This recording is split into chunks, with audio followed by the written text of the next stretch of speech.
Obrigado, Ministério de Música de Tangedores. Pode sentar, queridos. Obrigado. Estou aqui passando com uma sacolinha, um negócio, lá vem esse pastor com uma lambança. Ô Meire, por gentileza, querida, abre isso aqui para mim enquanto eu vou falando aí, você é meu auxiliar direto. Por favor, e traz aqui para mim a caixinha. De quem é esse relógio bonito aqui? Esse relógio é para me dar a dica, é alguma coisa aqui para eu terminar no tempo certo, né? Tá bom, pode deixar. É uma mensagem subliminar, né? De repente, né? Mas eu vou fazer de tudo para terminar dentro do prazo que o Senhor Deus estabeleceu, tá certo? Vamos lá, querido. Hoje eu estou aqui meio capenga. Você vê que quando o homem está sem a esposa, ele fica capenga, irmão. Literalmente capenga, sem saber o que fazer. Ele não come direito, não dorme direito. É uma dureza, viu, irmão? É uma dureza. Esses 4 últimos dias eu tenho comido mal demais. Ainda que ela deixe alguma coisa pronta, mas não é igual, né, irmão? É verdade. Você sabe do que eu estou falando, né? Minha digníssima está lá em Araçoiaba, próximo a Sorocaba, e chega hoje à tarde. Volta, meu amor, volta logo. Tá bom? É por isso que ela não está aí com a gente. Tá legal? Vamos lá na ministração da palavra de Deus, e eu quero colocar como base uma bênção que se estende a nós, mas ela foi estabelecida há algumas centenas de anos. Deus chamando um indivíduo de um local de incredulidade para uma terra que ele haveria de mostrar. À medida que aquele indivíduo ouvia aquela palavra e credibilizou-a, deu crédito a ela, ele passou, né, a transferir, de certa forma, a bênção que ele recebeu para nós, porque Deus disse isso, tá certo? Então eu quero que você abra a sua Bíblia, por favor, em Gênesis capítulo 12. Vamos tomar um trilho aqui na nossa ministração. Irmão, não sei você, mas eu levo uma surra desse negócio de informática. Eu estava falando com o Danilo há pouco ali. Eu apanho, irmão. Parece que eu apanho que nem pandeiro no samba. Já viu? Esse apanha demais. Eu preciso arrumar um jeito de melhorar. Eu até pedi para ele se ele tem um curso aí para me indicar para eu fazer esse curso. Gênesis capítulo 12, o curso para saber mexer nesse negócio aqui. Gênesis capítulo 12, versículo 1 a 3, diz assim: Ora, o Senhor Deus disse a Abraão: sai da tua terra e da terra da tua parentela e da casa de teu pai para a terra que eu te mostrarei. E far-te-ei uma grande nação, e abençoar-te-ei, e engrandecerei o teu nome, e tu serás uma bênção. E abençoarei os que te abençoarem, e amaldiçoarei os que te amaldiçoarem, e em ti serão benditas todas as famílias da terra, inclusive, você pode colocar, inclusive a minha. Aí, eu vou ler de novo e você fala, quando eu encerrar aqui, famílias da terra, você fala, com alto e bom som, tá bom? E abençoarei os que te abençoarem, e amaldiçoarei os que te amaldiçoarem, em ti serão benditas todas as famílias da terra. Inclusive a minha. Aleluia! Você carrega isso, irmãos, uma bênção, porque Deus lá atrás, há milhares e milhares e milhares de anos, disse isso para um sujeito, para que ele saísse, uma proposta dada a ele, da sua terra, da sua parentela, para uma terra que o Senhor haveria de mostrar para ele.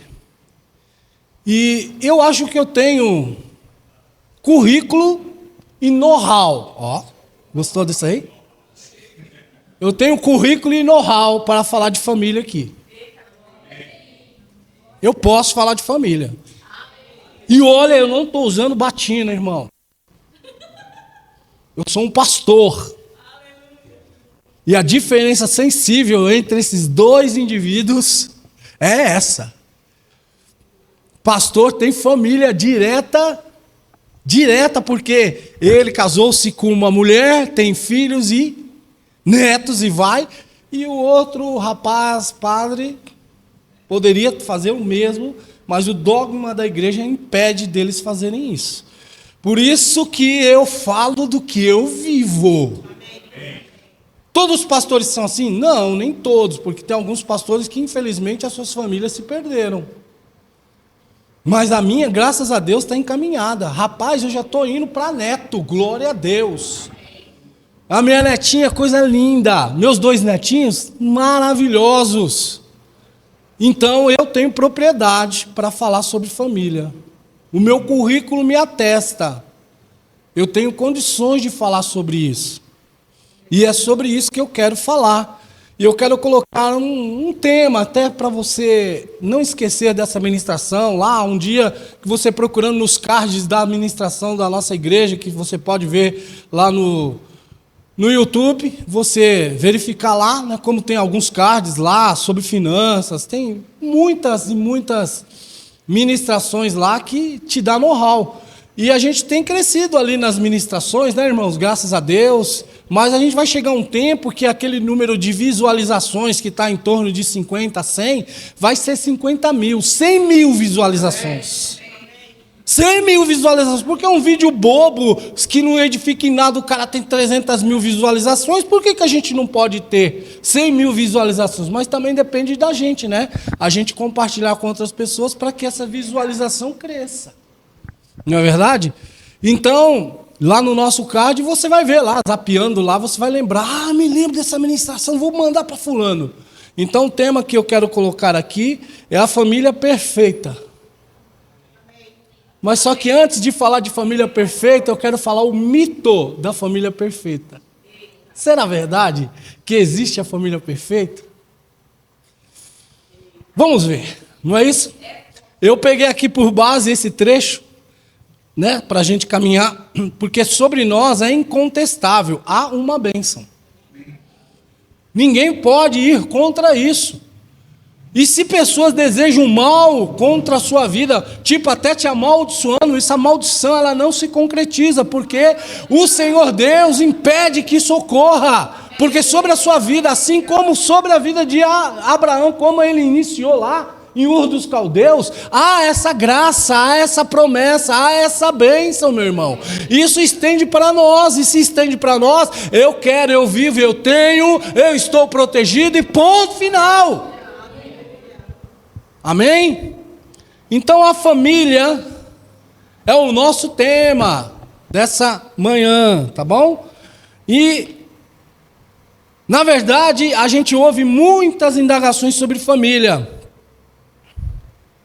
Por exemplo, um garoto, uma moça, um rapaz, um homem, uma mulher que deu certo ou não deu tão certo na vida. Muitas das vezes ele culpa a família, dizendo assim, a minha família é assim, logo eu sou assim por causa deles.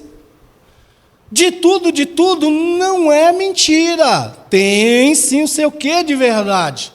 Mas você sabe que não é bem assim literalmente a coisa. Isso não é de tudo verdade, nem de tudo mentira. Tem muita gente que associa uma família desequilibrada e acaba sendo um sujeito desequilibrado. Tem muita gente que associa de uma família, descende de uma família equilibrada e é um sujeito equilibrado. Glória a Deus por isso. Essa é a tônica, é isso que deveria acontecer. Mas também tem pessoas que descendem de família desequilibrada e se tornam um exímio exemplo na sociedade. E o contrário também é verdadeiro. Então isso não dá para planilhar e dizer líquido e certo, é assim. Ok? Então mente, a pessoa está mentindo quem diz que é fácil viver em família.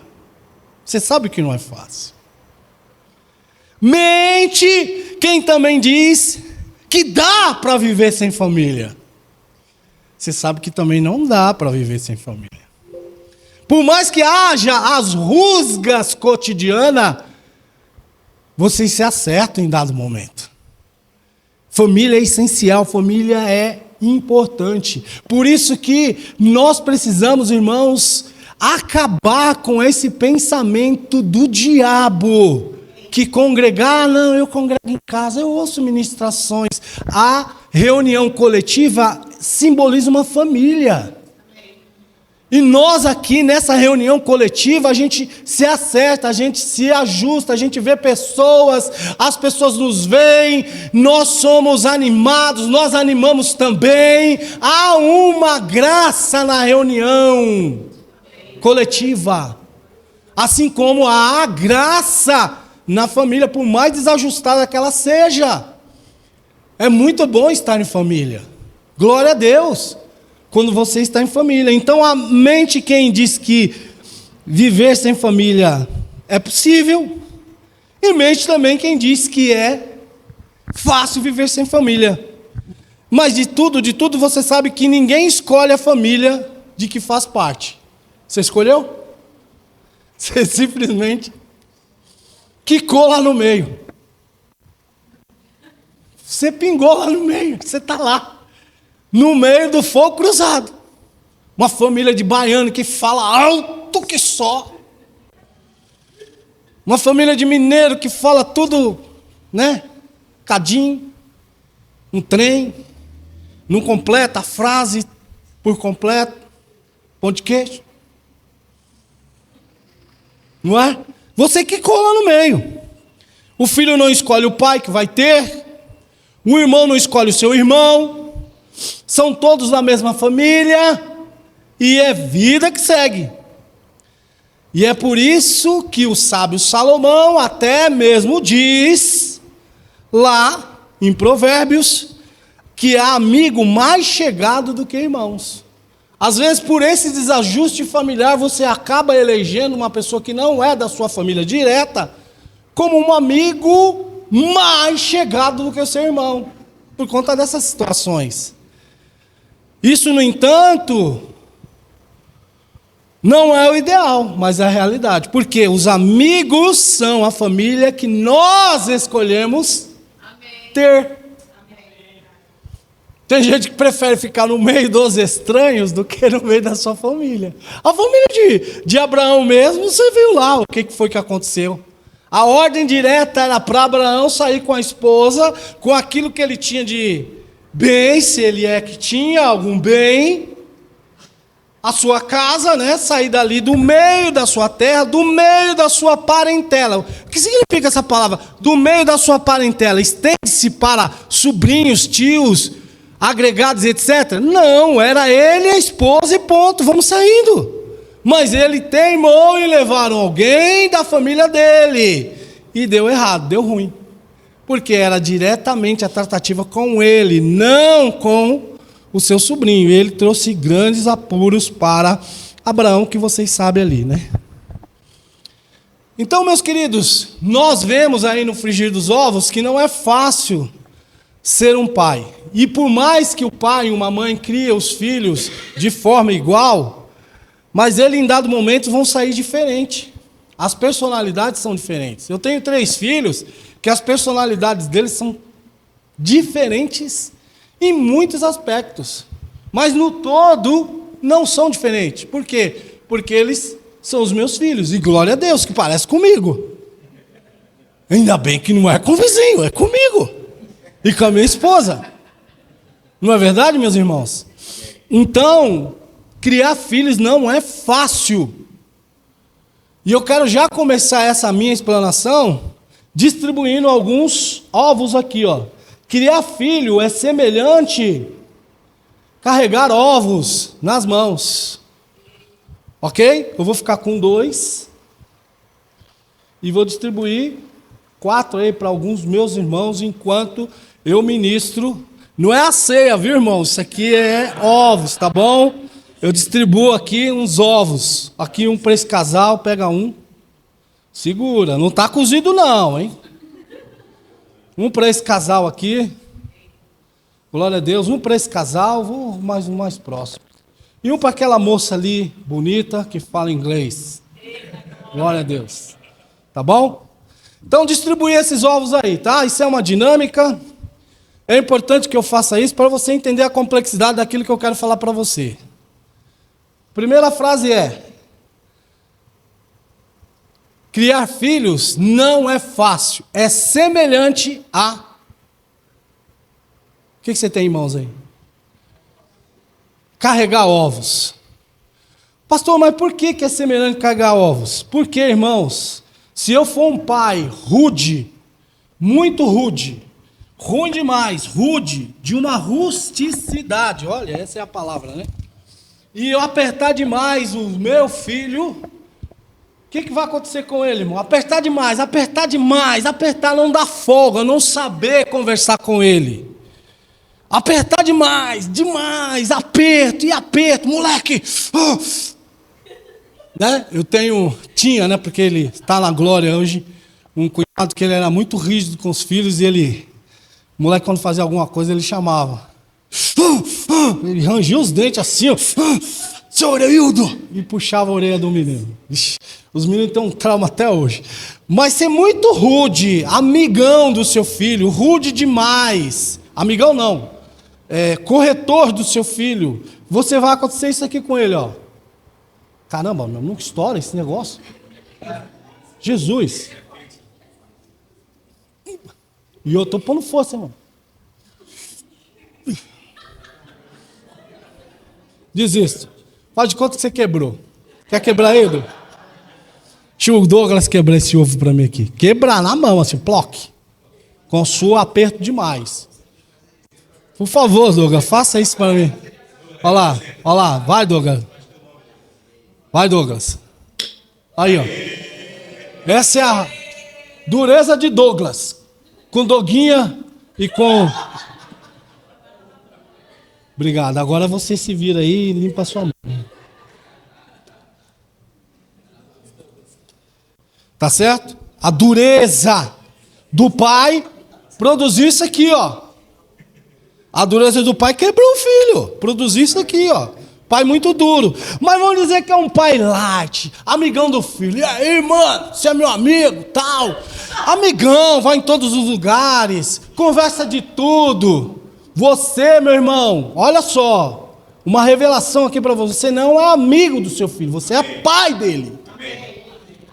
Meu irmão, você não é amiga da sua filha, você é mãe dela. Então, se você é muito light, muitas das vezes e tal, você segurando seu filho ao longo da sua vida, e esse ovo aí não é para vocês levarem para casa não, depois vocês me devolvem, tá bom? Mas eu quero ver o cuidado que vocês estão devotando com esse ovo aí, ó.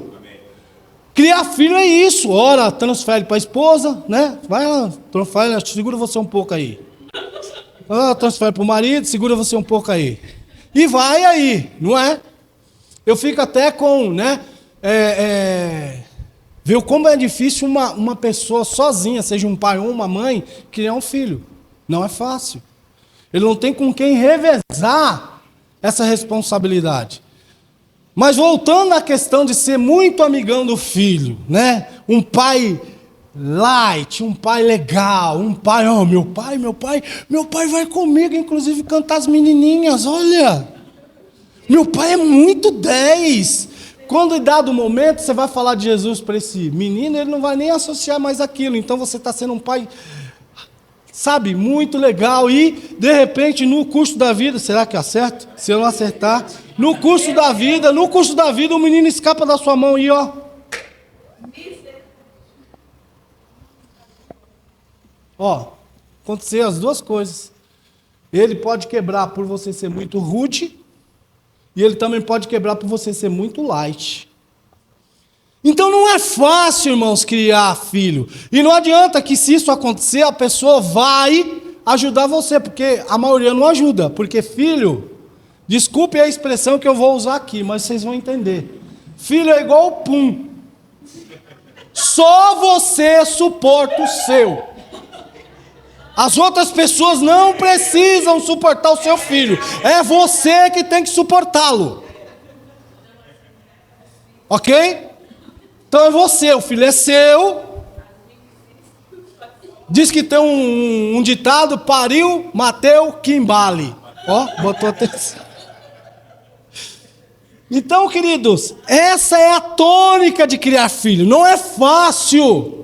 Você precisa buscar em Deus. Você que ainda não é casado, você que ainda não tem filho, você precisa buscar em Deus o que fazer com esse grande imbróglio que a vida lhe entrega. Criar filhos. Criar filhos. Eu, de certa forma, criei os meus bem, mas em algum momento talvez eu falhei, mas há tempo de corrigir rotas. Eu quero dizer para você que estar na igreja não é o assertivo para você criar filho, porque você pode estar na igreja e eles totalmente perdidos. Você pode falar de Jesus para ele todos os dias e ele se perder. Você pode falar exaustivamente da palavra de Deus, mas você não ser o exemplo para o seu filho. E eu digo isso para os pais, e sábado a gente continua essa conversa. Tá certo? O exemplo, meu irmão, o exemplo, o conselho, às vezes seu filho nem vai tomar de você, mas o seu exemplo arrasta o seu filho. Eles vão ver o que você faz, ele vai fazer igualzinho. Você já viu algum vídeo, algum meme, alguma coisa assim, onde crianças colocam bonecas e faz o cultinho delas? Por quê? Porque elas veem nós fazendo isso aqui. Outro dia eu estava vendo eu achei muito engraçado, que a menina era missionária. E ela, expulsando o demônio lá. O demônio foi uma coisa mais engraçada. A menina possessa. Foi algo assim surreal, meus irmãos. Onde elas veem isso? Aqui, na igreja. Então, essas diferenças que tem dentro de uma família precisam ser valorizadas, respeitadas. E é elas que nos tornam família. O lugar ideal para as pessoas se desenvolverem. E você, quando pai, e você, quando mãe, precisa ajustar essas questões, entrando literalmente naquilo que diz a palavra do Senhor: ensina o menino no caminho. Tem uma preposição importantíssima aí, no caminho. Significa o quê, Douglas? De novo, por favor. No caminho, irmãos, é vocês junto. Meu filho está grande, hein? E vocês junto com ele, ó, segurando a mão, ora, não segurando a mão, mas você pode puxar ele de volta para cá, rapaz, sob o acesso do Pai o tempo todo. No caminho significa isso, andar com ele, mas ensinar o caminho é você mandar, ó, vai lá, e não ir longe junto com ele. Cadê a assessoria aí? O menino foi atropelado, você nem viu, atropelado pelo custo da vida, e você nem viu, você nem percebeu. Pode sentar, Douglas, obrigado, querido. Entendeu? Então, irmãos, essas são as questões que nós precisamos assegurar. Se assegurar todo dia. Ir com o garoto, ir com a menina, andar com ela, estar sob a sua influência, sobre o seu domínio. Não é mostrar a igreja, ó, a igreja é aquela lá, verbo da vida, uma boa igreja. Vai lá, meu filho. Vai chegar um dia que ele decide fazer isso. Como os meus decidiram caminhar em outra igreja. Mas enquanto estava sobre a minha tela, caminhava comigo. E minha esposa. Eles são adultos. A mais novinha completou, mês passado, 30 anos. 30, 33 e 36. Me dá preocupação? Não tem que me dar mais preocupação. Pelo menos neste aspecto. E o ovo, estão bem aí na mão de vocês? Segura, irmão. Se esse ovo quebrar, eu sei que você... Tá certo? Então, irmãos, essa é a questão. A assessoria está nos faltando e a gente costuma reclamar dessa geração. Geraçãozinha ruim, geraçãozinha de Nutella. Não é assim que a gente usa muito essa frase, que inclusive o pastor até falou para não usar, eu só estou usando só porque é uma ilustração, viu, pastor? Geraçãozinha ruim, irmãos. Mas eu pergunto a você, que nem meu pai dizia uma frase memorável: vem cá e fica aí mesmo. Olha aí, quem foi que produziu essa geração? Você quer passar a bola agora? É uma geraçãozinha ruim? Por quê? Foi nós que produzimos ela. Geraçãozinha temperamental, que não pode ouvir um não, que é uma geraçãozinha que não dialoga, uma geraçãozinha meio, sabe, requenguela, ruinzinha. Aí fica o saudosista: no meu tempo, nós na oração ajoelhávamos em cima do milho, e esses jovens hoje só ficam nas cantorias. Quem foi que produziu essa geração?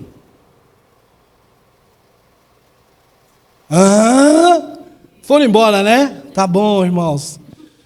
Quinta vocês voltam de novo, tá bom? Então, meus irmãos, essas são as questões que nós estamos errando como pais. Não tem uma conversa ao pé do ouvido, ao pé do rádio. Não tem uma conversa para ajustar rotas, e as coisas só estão degringolando. Você já viu falar sobre isso aqui? Você sabe que a maioria dos voos internacionais, eles partem à noite de um local, pelo menos no Brasil, lá para os Estados Unidos, Canadá, etc., América do Norte, ou mesmo Europa, ele parte durante o dia, e o voo é pré-estabelecido em graus. Se ali na saída abrir 10 graus ou 2 graus que seja para a direita ou para a esquerda, esse avião, se não for corrigida a rota, ele não vai pousar no lugar onde se objetiva.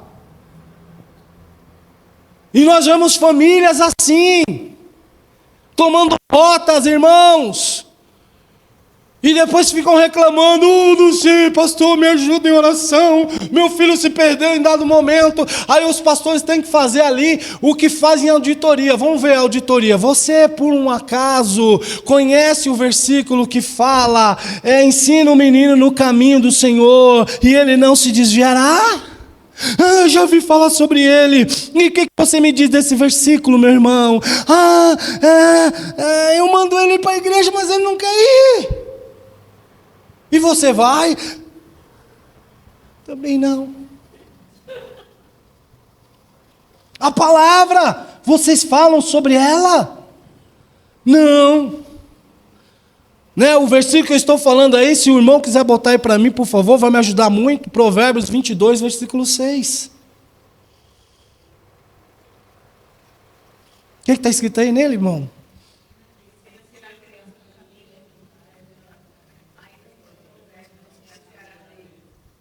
Uau, ele não se desviará.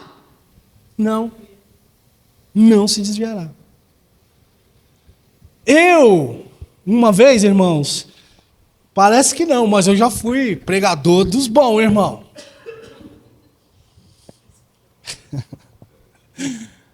Você não é não, pastor? Sou, irmão, mas eu tinha mais agenda, vamos dizer assim, tá? Minha agenda hoje está cheia de página. E antigamente era cheia de compromisso. Preguei de segunda a segunda. Um tempo da minha vida. Não faz muito tempo, não. Meus filhos eram adolescentes. O mais velho devia estar com 13 anos, o do meio com 10 e a menina com 7. Acho que era isso. Quando eu recebi essa instrução de Deus. Irmãos, eu estava vendo um momento de crise na minha família, um momento de crise bem, bem sério. Eu estava na igreja todo dia. Na igreja todo dia. Diz para o seu irmão do lado: ele estava na igreja todo dia.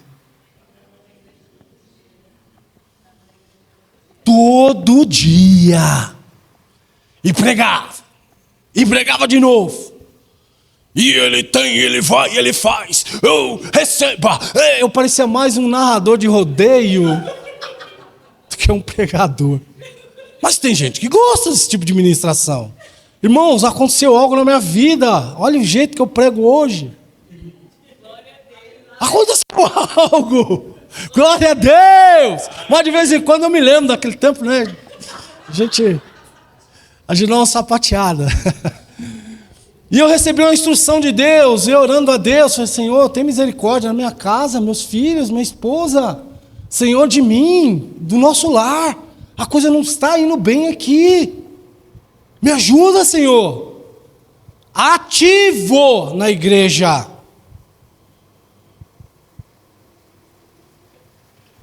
O pastor ele usou uma palavra que esses dias eu achei muito interessante. Quando uma pessoa é muito ativa, você falou algo aqui, pastor, estou me recordando o teor da palavra, mas o significado sim. Uma pessoa que é muito ativa, ele é... Ele é bem relacionado e ativo. Vamos ficar com essa palavra, fica mais fácil para mim. Ativo, bem ativo. Pregava todos os dias, igreja cá, igreja tá. Quando de repente fiz essa oração a Deus e Deus me respondeu, irmãos. Olha só, se nas quintas-feiras você vai fazer até um spoiler aqui, uma propaganda, também, quinta-feira nós estamos falando sobre oração. E Deus ouve a oração, viu? E responde. Ok? E Ele me respondeu. Mas não me respondeu de uma forma que eu esperava que fosse assim. Uma reprimenda. Deus ele falou assim, do que adianta? Parece que Deus estava com a mão no bolso e olhando bem na minha cara. Talvez com o dedo em riste e falando para mim assim, do que adianta você pregar todos os dias para 500, 600, 1.000, 2.000 pessoas ou até mais? E você, olha Deus falando comigo, está perdendo as 4 ovelhas que eu te dei. Oi?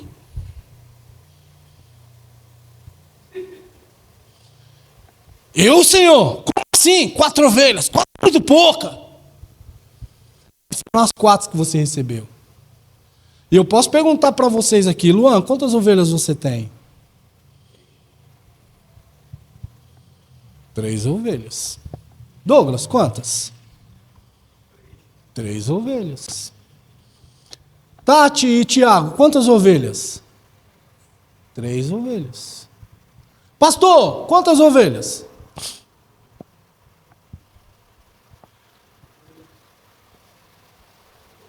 3 ovelhas. Né? E chegou uma 4ª, né?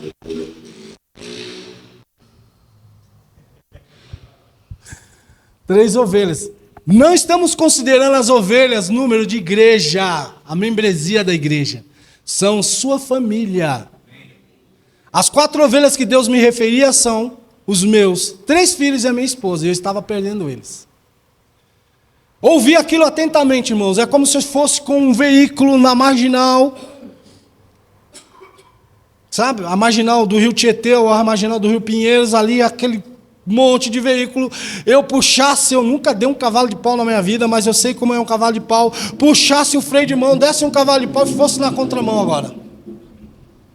E eu passei não mais no fluxo dos pregadores itinerantes, mas eu ia agora no fluxo da minha família, porque eu entendi que o meu ministério é menor do que a minha família. Não que ele não me é importante, mas a minha família é mais do que o meu ministério. Aliás, na classificação de importância na nossa vida, a sua família vem em segundo lugar, porque Deus acima de todas as coisas, acima de qualquer circunstância, e depois a sua família, depois o seu emprego e depois o seu ministério. Amém.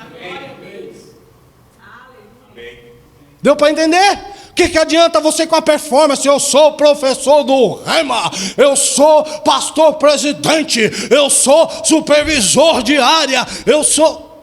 Não adianta nada. Você está perdendo a sua casa, a sua família. E nenhum sucesso desse vai compensar, irmãos, a perca da sua família. E eu mais do que depressa, irmãos, retomei ali e fui em direção aos meus filhos. Eu estava perdendo eles. Glória a Deus que ainda deu tempo de eu ajustar a rota, senão era destruição. Por certo, eu não os teria. Hoje, na presença do Senhor, sendo uma bênção, as suas casas fixadas na palavra como ela é. Sabe, irmãos, porque nós precisamos levar um sacode de vez em quando para cuidar da família que está perecendo. Às vezes, irmãos, com a nossa displicência acontecendo isso aqui, ó. Ou às vezes com a nossa rigidez acontece aquilo ali também.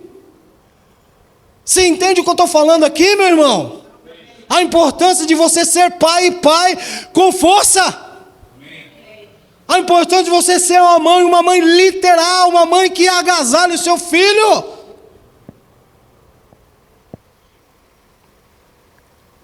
A escala de valores, irmãos, ela está sendo destruída. A escala de valores não está sendo observada. Quando muito o sujeito coloca Deus em primeiro lugar. Né? Porque Deus é importante. Mas a família, quinto, sexto, talvez sétimo, oitavo lugar. Tem muitas mulheres que esquecem das suas casas e vêm cuidar da igreja. Olha, eu quero dizer para você, nós não precisamos desse tipo de serviço, hein? Como igreja eu digo aqui, nós precisamos de pessoas que tenham consciência do que estão fazendo, irmãos. E acima de tudo, a consciência é de que você serve a Deus, ao Senhor Deus Todo-Poderoso. E em maneira nenhuma Deus está exigindo de você que você fique na igreja e esqueça a sua família. Muito pelo contrário. A família vem em segundo lugar. E as pessoas têm errado justamente aí, em pensar que o seu ministério individual vem primeiro que a sua família, e não vem. Famílias, sem sombra de dúvidas, vêm antes da igreja na escala de valores. Antes da igreja. Por mais que o pastor tenha a responsabilidade dele como líder dessa igreja, irmãos, a família dele é muito mais importante do que a igreja. Entenda isso. Entenda isso, meu irmão. Negligenciar a sua família, sabe o que está acontecendo? Ele está negligenciando a palavra de Deus e negando, irmãos, a sua própria fé. 1 Timóteo capítulo 5, versículo 8, mostra isso, olha lá. Alguém não cuida de seus parentes, da sua família, e especialmente os da própria família, negou a fé, e é pior do que meu Deus do céu! E às vezes, irmãos, lembrei da palavra, pastor, obrigado, ativismo, o nosso ativismo religioso, nos leva a fazer um monte de coisa. Por falar nisso, o ovo está aí? Aí, glória a Deus. Se ficar desconfortável, dá uma volta, viu? Então esse ativismo religioso é um problema. A própria família de Jesus viveu isso. O ativismo religioso pai da terrena de Jesus fez com que ele esquecesse Jesus. O próprio Jesus foi esquecido pela família dele.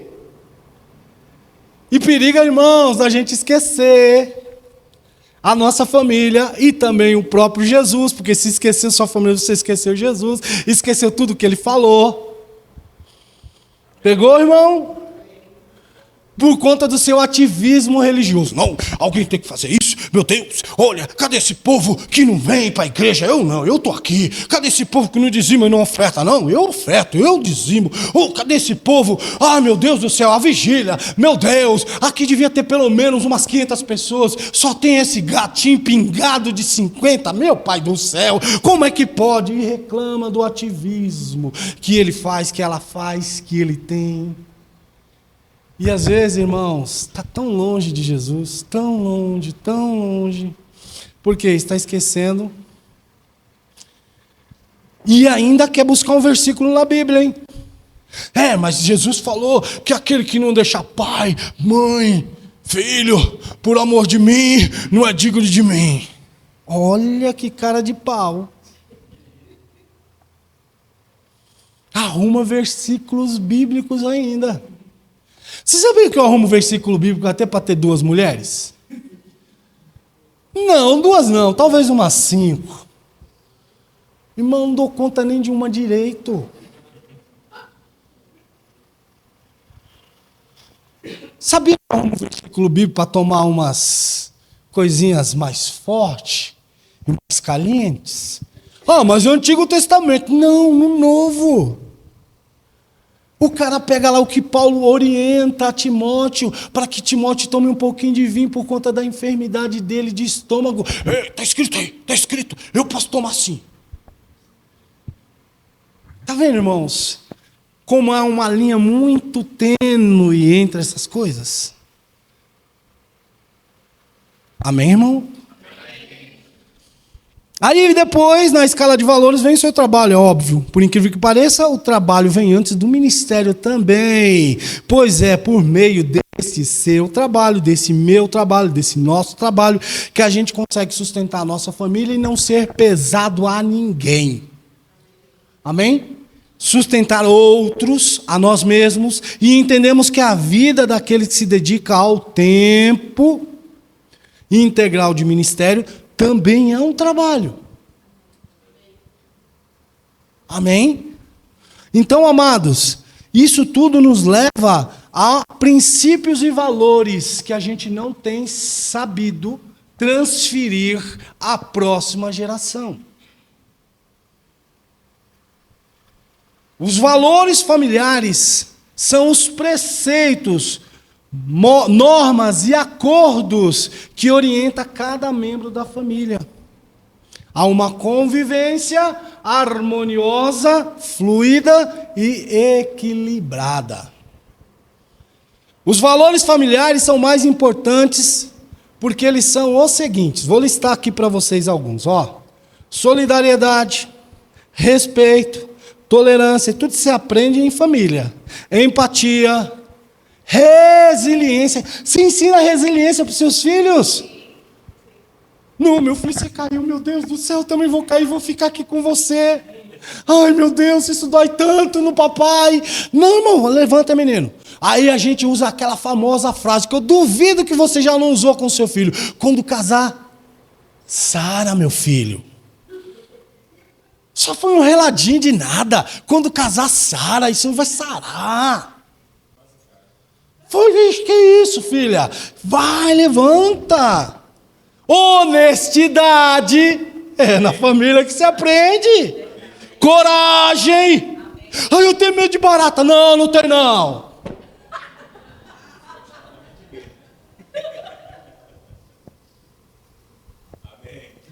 Você tem ensinado o seu filho isso, irmão? Por quê? Porque tem uns meninos aí que estão me envergonhando. Na noite de núpcias aparece uma barata. Ai, mamãe, matar lá que eu tô com medo. Ô, irmão, pelo amor de Deus. Responsabilidade. Como, por exemplo, o ovo, tá aí? Irmão, vocês são uma bênção. Gratidão, ensinei seu filho a ser grato. As palavras mágicas sempre. Né? Eu ligo lá, ou recebo ligação do meu filho lá do Canadá, e a gente fala: Charlie, como você tá muito linda, que vestido lindo. Ela: obrigada. É tão lindinho, irmãos. Aí tem o Hugo aqui, o Hugo vai fazer determinada coisa e pede para mim: vovô, fazer para mim, filho. E, por favor, vovô, por favor. Palavras mágicas, irmãos. Por quê? Porque ele pode crescer um adulto achando que todo mundo tem obrigação para com ele. E não tem obrigação nenhuma, não.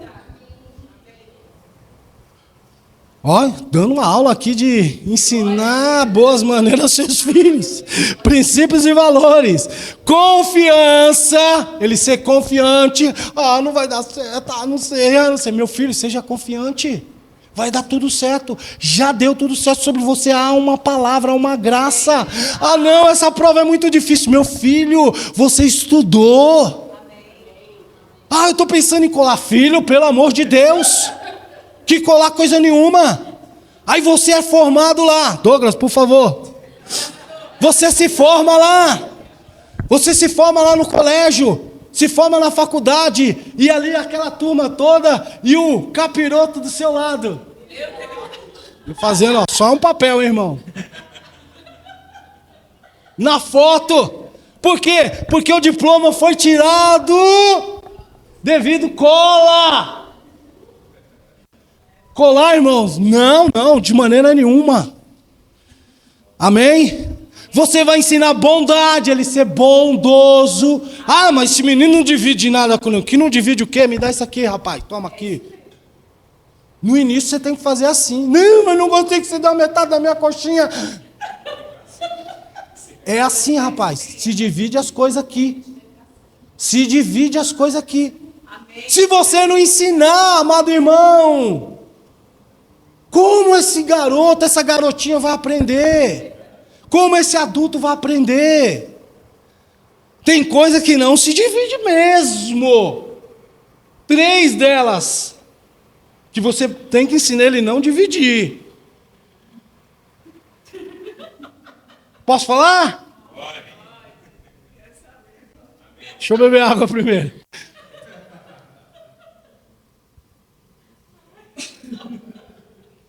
Não se divide. Umas até que pode ser que divida, mas não é legal. Né? Escova de dente. É só sua, não se divide com ninguém. Pente. É só seu, é melhor não dividir. E mulher, ou o marido, não se divide. Isso é seu. Amém, irmão? Posso ouvir um amém? Aê. Ensinar justiça para os seus filhos, senso de justiça. Pegar o que está acontecendo nesse país e dizendo, olha filho, olha o que está acontecendo aqui, isso é injustiça, praticado por um ministro que se diz da justiça. De um tribunal que se diz o Supremo Tribunal do país. Olha a injustiça que está sendo cometida. Não faça assim, filho, seja justo. Ensinar liberdade, não libertinagem, ensinar compaixão, ensinar convicção, ele ter convicção do que ele fala, do que ele abraça, ser modesto, humilde, ser paciente. Ah, pastor, mas o meu filho é muito impaciente, mãe, e fica até atrapalhando a conversa de um adulto. Eu achei engraçado, meu filho esses dias disse que ensinou para minha netinha que ela, para falar onde ele está conversando com quem quer que seja, ela coloca a mão nele. De novo, viu, Douglas, dá licença? Aí, quando ele perceber que a mão está sobre ele, e se ele quiser parar a tônica da conversa, ele para e escuta ela. Do contrário, ela não interrompe. Achei bem interessante essa didática aí. Eu mesmo não usei. Se eu soubesse, eu tinha usado. Ok? Disciplina e perdão. Ensinar a ser independente. Ah, é tão difícil para mim, pastor, porque ele já está com 30 anos e eu ainda tenho que limpar o quarto dele. Manda ele para o exército. Manda lá. Hein, Luan? Manda para o exército. O exército forma esse cara. E não adianta, viu, rapaz? Se for para o exército amanhã depois, vai aprender a ser homem, pelo menos no sentido másculo da palavra. E não adianta chorar a mamãe, não, porque lá é um lugar que as mães não escutam os filhos chorando. Ensinar lealdade, Mas pastor, eu preciso ensinar a lealdade. Opa! Você precisa ensinar ele a ser leal. Não ter falsidade. Falar o que tem que falar e acabou. Altruísmo, ser altruísta, tá? Se perceber com os outros, se preocupar com os outros. Compromisso. Compromisso é compromisso, moleque. Perseverante, autocontrole, amizade. Você ensina até ele a ser curioso. Mas não demasiadamente, tá certo? Mas você pode ensinar ele a ser. Curiosidade. Né? Você ensinando ele sobre a chuva. Olha, filho, eu vou fazer chover hoje aqui em casa. Como, pai? Chover? Vou fazer chover. Você pode mostrar para ele uma panela, né? No fogo.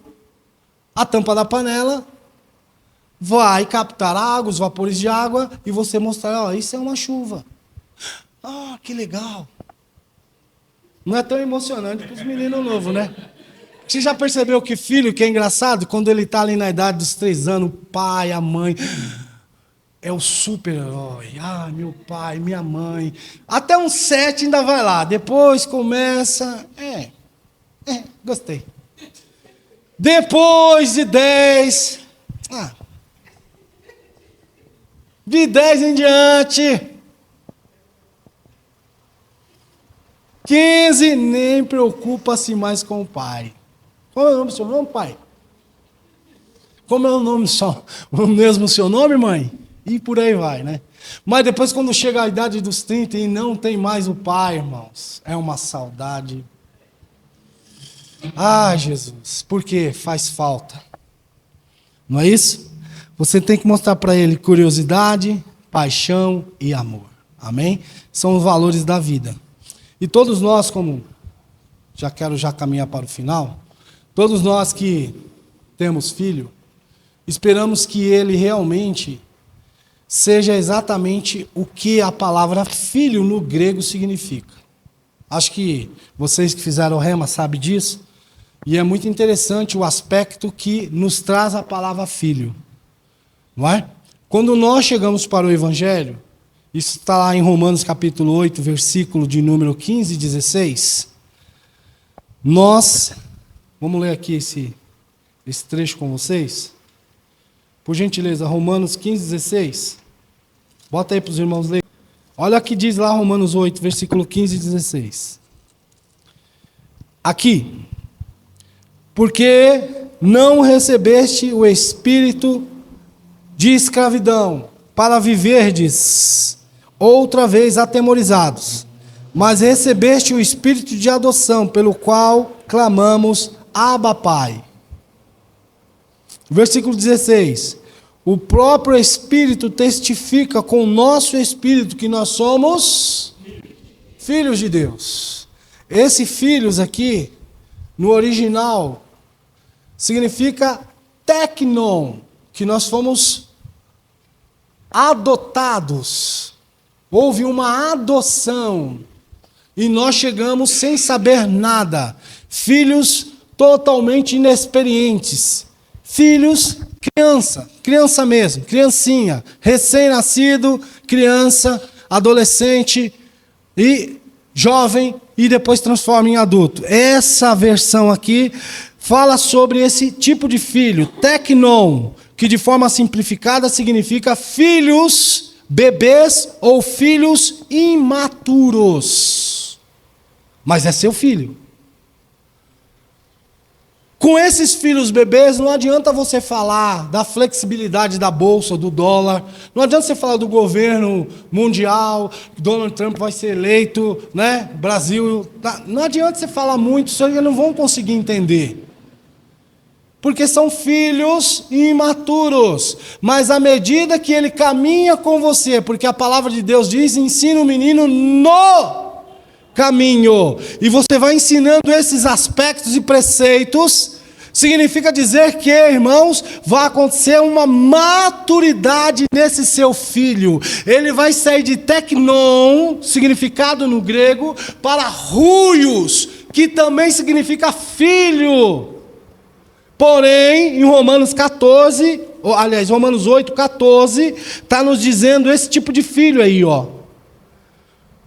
Pois todos que são guiados pelo Espírito de Deus são filhos de Deus, filhos maduros, ruios. Você entende? Você chegou como tecnon, e à medida que você vai avançando no Evangelho, conhecendo preceitos, valores, princípios, você vai crescendo, porque você tem a companhia do Pai, que é o Pai Celestial que eu me refiro agora, mas você também tem a companhia do seu pai terreno, sua mãe terrena, que vai com você, te ensinando princípios, valores, preceitos do reino.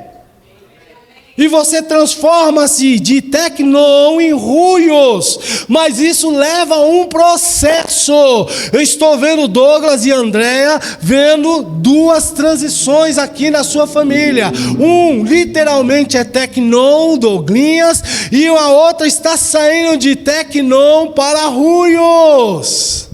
Elô, está ficando madura, já não brinca mais que nem as outras meninas.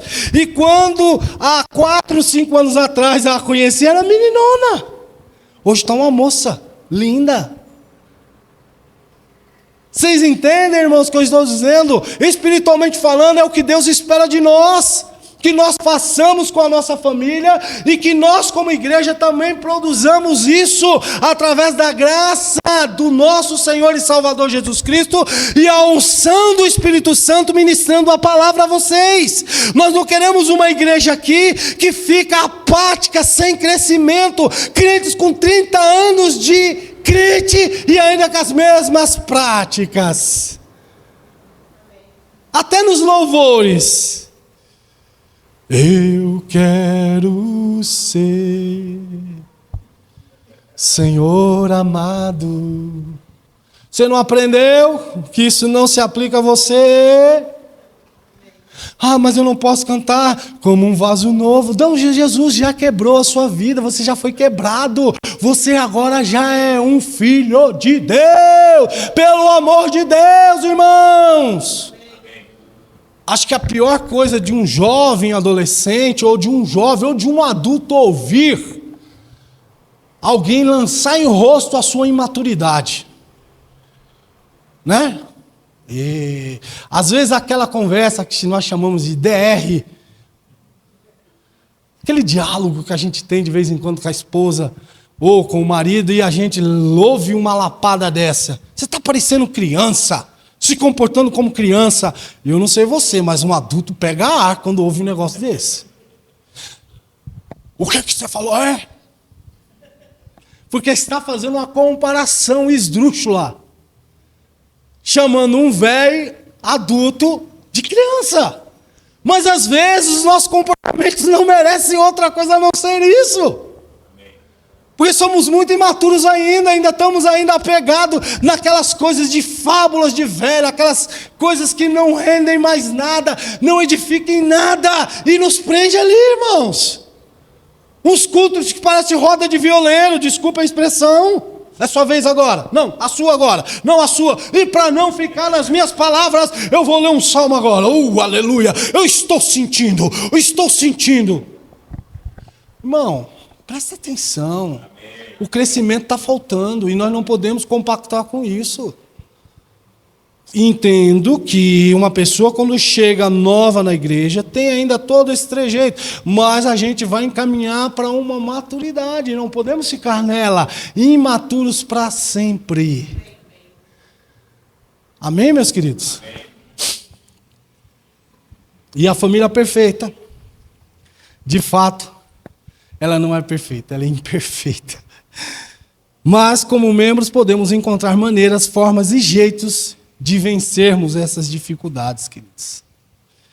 E tendo a certeza que a sua família, a minha família, a nossa família é um projeto de Deus, e que as imperfeições que eu e você encontra no curso do nosso lar são consequências que nós herdamos do pecado, mas não podemos ficar com ela, não precisamos ficar com ela. A gente pode, lançar fora isso. e ajudar o crescimento dos membros da nossa família, os filhos principalmente. E para finalizar aqui, eu quero listar para vocês obrigações e deveres de um pai e de uma mãe, tá bom? São muitos os deveres e obrigações que um pai e uma mãe têm.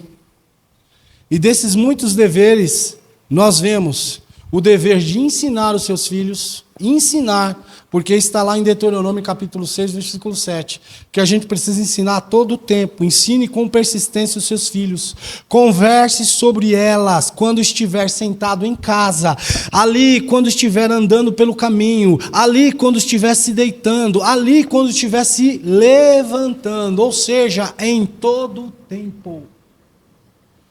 Amém? É dever nosso de treinar os nossos filhos, levando-os, assessorando-os, estando junto com ele, não apontar um caminho. Né? Aquilo que eu já falei, é a terceira vez que falo. Ensina o caminho ao menino. Ensina o caminho ao menino. Não está escrito isso. Ensina, vamos lá de novo? No caminho, desculpe, eu que estou me confundindo aqui. Não é o caminho, você precisa ensinar no caminho. À medida que vocês caminham, vocês vão sendo ensinados. Foi o que Deus fez com Abraão. Você acha que ele apontou o caminho para Abraão e Abraão seguiu?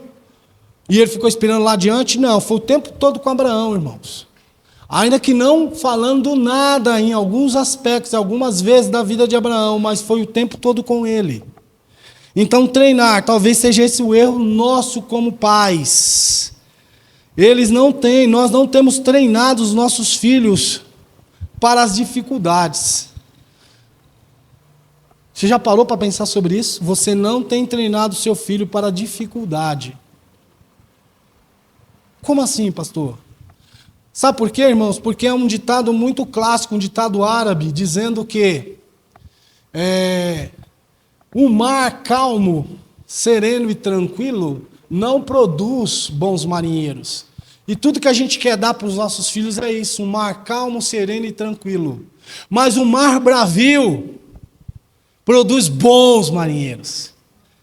Vou fazer uma pergunta aqui, a vida foi fácil para você, Luan? Sair lá do norte do país, está aqui em São Paulo, andando, caminhando, pegando carona, dormindo sabe Deus onde, em meio de quiçaça, às vezes no hotel que o dinheiro permitia, às vezes na casa de alguém que estendia as mãos e falava, fica aqui comigo essa noite, vou proporcionar para você uma janta, tem um banho que você possa tomar ali. Está aí, morreu? Não, está aí. Amém. A vida bateu nele, deu mesmo, jogou contra as pedras, mas está aí. Comigo a mesma coisa, irmãos. Embora com o pai e com a mãe, não foi fácil. Hoje eu vejo a rapaziada com aquela bela e tranquila e poupudo salário do mês, tudo para ele gastar. Eu sou um sujeito que falo, quando recebi o meu salário no envelopinho, né? Porque naquela época não era crédito em conta, era no envelopinho, recebia o meu salário, botava no bolso e chegava e entregava para a mamãe. Todo ele, não é parte dele, todo ele. Então eu tinha que ser rápido no gatilho e comer pelo menos 2 pastéis. E pedir a Deus para minha mãe não contar. Porque ia faltar lá, talvez, em dinheiro de hoje, 10, 15 reais, foi do pastel que eu comi. Tinha que ser rápido, irmão. Afinal de contas, eu trabalhei o mês todo. Eu mereço pelo menos 2 pastéis. E hoje a rapaziada, meu Deus, extasia no dinheiro. Aleluia, ganhei aqui o meu dinheiro, ganhei aqui o meu salário, mas não tem responsabilidade alguma com nada, com ninguém, com as dificuldades da vida. O pai não ensina nem mesmo ele poupar o dinheiro. Filho, olha, guarda metade disso. Não ensina. E alguém destreinado, irmãos, o que acontece? Alguém destreinado pela batalha simplesmente não vence. Treinar não é apenas um evento corriqueiro e imediatista. Treinar é treinar todo dia. Vem cá. Não, mas vem cá, vamos fazer de novo. Eu me lembro do meu pai, irmão, no pouco conhecimento dele, mas ele treinava a gente muito bem, pelo menos a mim. Eu acho que era só comigo, mas era com meus irmãos também. Mas eu achava que era só comigo. Nós não tínhamos muro naquela época, morávamos aqui em Osasco, era uma cerca, e os quintais que tinham cerca tinham muita coisa aqui em Osasco. Aí meu pai achava de reformar aquela bendita cerca todo dia. Vem cá. Vamos aqui reformar a cerca. Pegava um bocado, um feixe de madeira, uma lata de prego velho, enferrujado, mas nem prego novo meu pai comprava, eram os enferrujados, e tinha hora que ele mandava desentortar os pregos. Oi? Por que eu sei desentortar prego hoje? Meu pai me ensinou. E olha, irmãos, vocês não passaram por isso. Meu pai era um deficiente, ele não tinha o braço direito devido a um acidente. E meu pai, ele segurava o prego, Douglas, a cena, segurava o prego, você é meu pai agora, braço esquerdo aqui, segura o prego, para o irmão filmar direitinho, e eu, vai meu filho,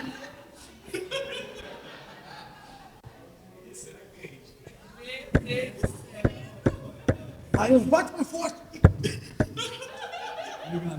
Tinha vez que eu errava, irmãos. O dedo do meu pai.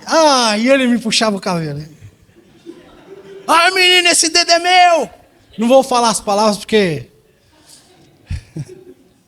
não é conveniente. Então, irmãos, tudo isso me fez o quê? Um homem forte. Fui treinado. A vida para mim também não foi fácil, irmãos, mas eu sou um privilegiado. Então, o dever de treinar, o dever de ser um provedor da casa, é um dever do pai, da mãe, ser provedor. Dever de criar seus filhos no temor do Senhor. O dever de controlá-los é seu, meu irmão. Saber o que esse garoto está fazendo é importante demais. Não sei o que ele está fazendo, não sei onde ele está. Ele está para o mundo. Às vezes não está nem fora da sua casa, mas está para o mundo, sabe? Dentro da internet. Sabe lá para Deus onde? Talvez, como é o nome daquela internet? Deep Web, isso aí. Quem foi que falou Deep Web? Sabe lá Deus onde? E o dever incondicional de amá-los. E eu amo, irmãos, eu não sei você, mas você já viu eu falando várias vezes sobre esse versículo. 2 Coríntios capítulo 12, versículo 15. Eu vou ficar aqui para a gente já encerrar o ministério de tangedores, por favor, pode vir. Botou lá?